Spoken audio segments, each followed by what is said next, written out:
ஸ்ரீ மகாகுரப்யோ நமः. ஹரிः ஓம்.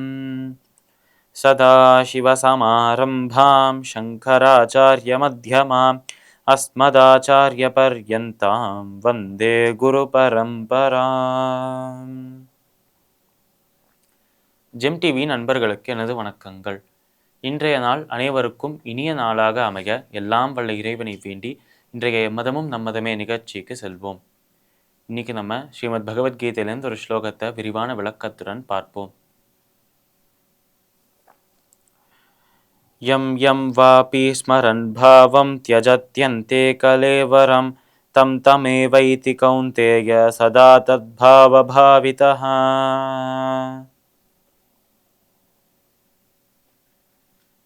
இந்த ஸ்லோகம் ஸ்ரீமத் பகவத்கீதையின் 8வது அத்தியாயமான அக்ஷர பிரம்ம யோகத்தின் 6வது ஸ்லோகம். இந்த ஸ்லோகத்தில் நம்ம கிருஷ்ணர் அர்ஜுனனை பார்த்து சொல்றார். போன ஸ்லோகத்தில் 5வது ஸ்லோகத்தில் அவர் சொன்ன விஷயம் ஏற்கனவே ஒரு முறை சொன்னதை நமக்கு ஞாபகப்படுத்தினார் நம்ம கிருஷ்ணர். இப்படி என்ன ஞாபகப்படுத்தினார் என்றால், இறுதி காலத்தில் அவன் இறக்கும் தருவாயில் எந்த ஒரு பக்தன் என்னை நினைக்கிறானோ, இறுதி காலத்துல கூட யார் என்னை விட மாட்டேங்கிறாளோ அவளை நிச்சயமாக நானும் கைவிட மாட்டேன் என்று சொல்லி முக்தியை மோட்சத்தை அளிக்கிறார் என்று பார்த்தோம். இப்படி இறுதி காலத்தில் ஒருவர், இறுதி காலம் என்று சொன்னாலே அந்த நேரத்தில் நினைவுகள், அந்த எண்ணங்கள், ஏற்கனவே வாழ்க்கையில் நடந்த நிகழ்வுகள் இதெல்லாம் மனதுக்கு வரும். கடைசி காலத்தில் அனைவருக்குமே நடக்கும் விஷயங்கள் இதுதான். அதனால் அந்த நினைவுகள், அந்த எண்ணங்கள் மனதுக்குள்ள வரும்போது 2 வகையாக பிரித்து கொள்ளலாம். இந்த பகவத்கீதையின் பொருட்டு நம்ம 2 வகையாக பிரித்து கொள்ளலாம். ஒன்று, இறுதி காலத்தில் அந்த இறைவன் மட்டுமே நினைத்து கொண்டிருக்கும் பக்தர்கள், யாரையுமே நினைக்காமல் தான் இறக்கப் போகிறேன் என்ற அந்த செய்தி தெரிந்த உடனேயே மரண படுக்கையில் இருந்தால் கூட அந்த இறைவனை விடமாட்டேன், அவரையே சிந்தனை செய்வேன் என்று இருக்கும் பக்தர்கள். இன்னொரு பக்கம், இறுதி காலத்தில் அந்த இறைவனை நினைக்கலாம், ஆனால் நினைத்த அடுத்த நொடியே தன்னோட குடும்பத்தினர்களின் அந்த ஒரு எண்ணம் மனதுக்குள்ள வரும். நான் போயிட்டேன் என்றால் இவாளெல்லாம் யார் பார்த்துப்பா, எனக்காக என்ன நம்பி இருக்கும் என்னோட நண்பர்கள் இருக்கா, உறவினர்கள் இருக்கா, இவாளெல்லாம் யார் பார்த்துப்பா, திருப்பி மீண்டும் ஒரு முறை இவா கூட சந்தோஷமா இருக்க முடியாதா என்று மனதுக்குள்ள எண்ணம், ஒரு ஏக்கம் வரும்.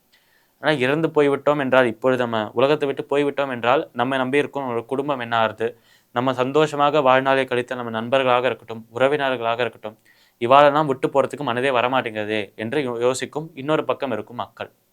ஆனால் இறக்கும் தருவாயில், இறக்கும் அந்த நொடியில் 2 வகையாக பிரித்து கொண்டால், இறுதி கட்டத்திலும் இறைவனை நினைக்கிறவர்கள், இறுதி கட்டத்தில் வாழ்க்கையை நினைத்து கவலைப்படுகிறவர்கள், இவாளெல்லாம் விட்டு போகிறோமே, இவளை விட்டு பிரியத்துக்கு மனமே வரமாட்டேங்கிறதே என்று யோசிக்கும் நபர்கள்.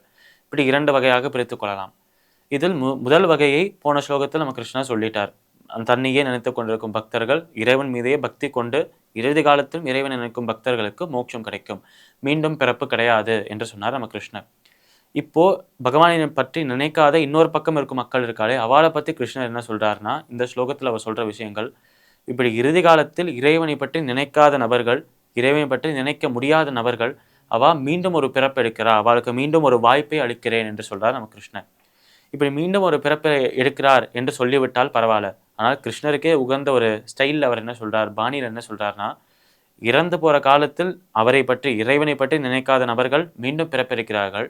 அதுவும் எப்படி என்று கேட்டால், இறுதி காலத்தில் அவர்கள் எதை பற்றி நினைக்கிறார்களோ, எதை பற்றி சிந்தனை செய்கிறார்களோ அதுவாகவே அடுத்த பிறவியாக எடுக்கிறார்கள். இறந்து போகும் நேரத்தில் ஒரு நாய் குலைக்கிறது, அதை கேட்டுட்டே அந்த நாயின் எண்ணத்தில் இருந்தார்னா, அந்த சமயத்தில் அடுத்த ஜென்மத்தில், அடுத்த ஒரு பிறவியில் நாயாகவே பிறக்கிறார். பூனையை கண்டால் பூனையாகவே பிறக்கிறார். தன்னோட பழகிய சக மனிதர்களை கண்டார் என்றால் மீண்டும் ஒரு மனிதனாக பிறக்கிறார். இறுதி காலத்தில் எந்த எண்ணத்தில், எந்த நினைவில் அவர் உயிரை விடுகிறாரோ, அடுத்த பிறவியில், அடுத்த ஜென்மத்தில் அதுவாகவே அவர் பிறக்கிறார் என்று சொல்றார் நம்ம கிருஷ்ணர். இந்த ஸ்லோகத்திற்குண்டான விளக்கம் இதுவே. ஸ்ரீமத் பகவத்கீதையின் 8வது அத்தியாயமான அக்ஷர பிரம்ம யோகத்தின் 6வது ஸ்லோகத்திற்குண்டான விளக்கம் இதுவே. மீண்டும் நாளை சந்திப்போம். நன்றி, வணக்கம்.